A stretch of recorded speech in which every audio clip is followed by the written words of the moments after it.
हम चर्चा कर लेते हैं सिंधु घाटी सभ्यता के प्रमुख बंदरगाह।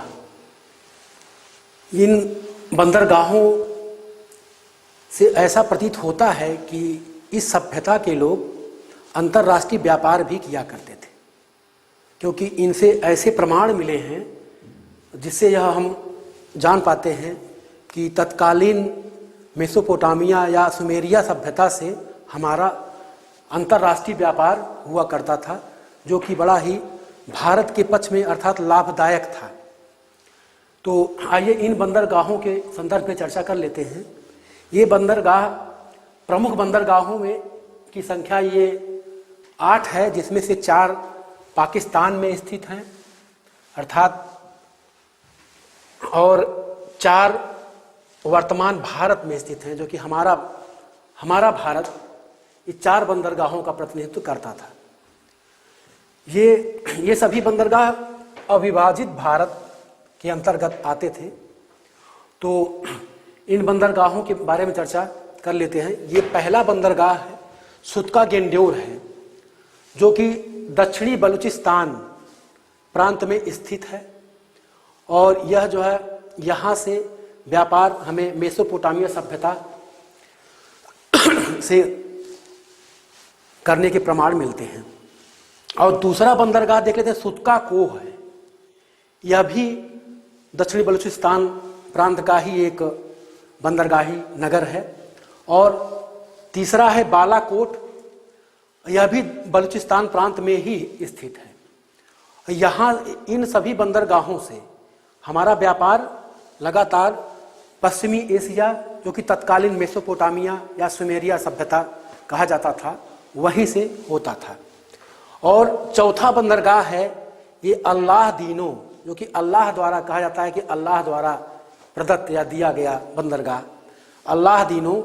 यह जो है पाकिस्तान के सिंध प्रांत में यह स्थित था। और हम यदि अपने भारत के बंदरगाहों के संदर्भ में अगर हम देखते हैं तो ये नागेश्वर बंदरगाह है, जो कि कच्छ की खाड़ी में स्थित था। और दूसरा बंदरगाह कच्छ के खाड़ी में ही स्थित प्रभास पाटन है।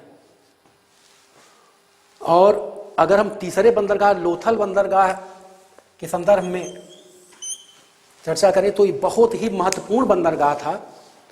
सिंधु घाटी सभ्यता का सबसे महत्वपूर्ण बंदरगाह लोथल ही माना जाता है।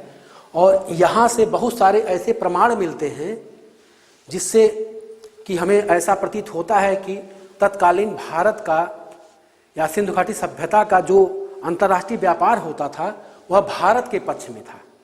और यहाँ से बहुत सारा निर्यात मेसोपोटामिया की सभ्यता को किया जाता था।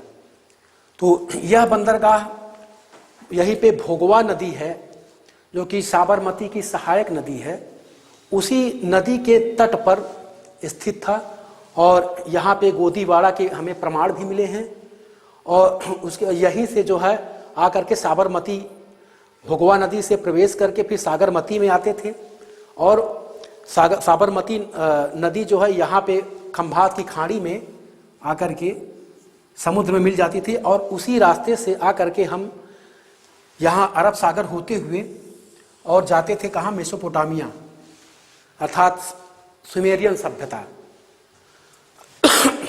और अगला बंदरगाह है ये भगत राव, जो कि गुजरात में ही स्थित था।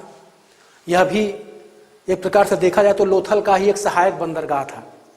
और यहाँ से भी हमें कई प्रमाण मिलते हैं जिससे कि अंतर्राष्ट्रीय व्यापार होने का प्रमाण मिलता है। ठीक है, धन्यवाद। अब इसका स्क्रीनशॉट आप लोग ले लीजिए, क्योंकि ये बहुत ही महत्वपूर्ण है। किसी भी प्रतियोगी परीक्षा के लिए ये महत्वपूर्ण सिद्ध हो सकता है। धन्यवाद।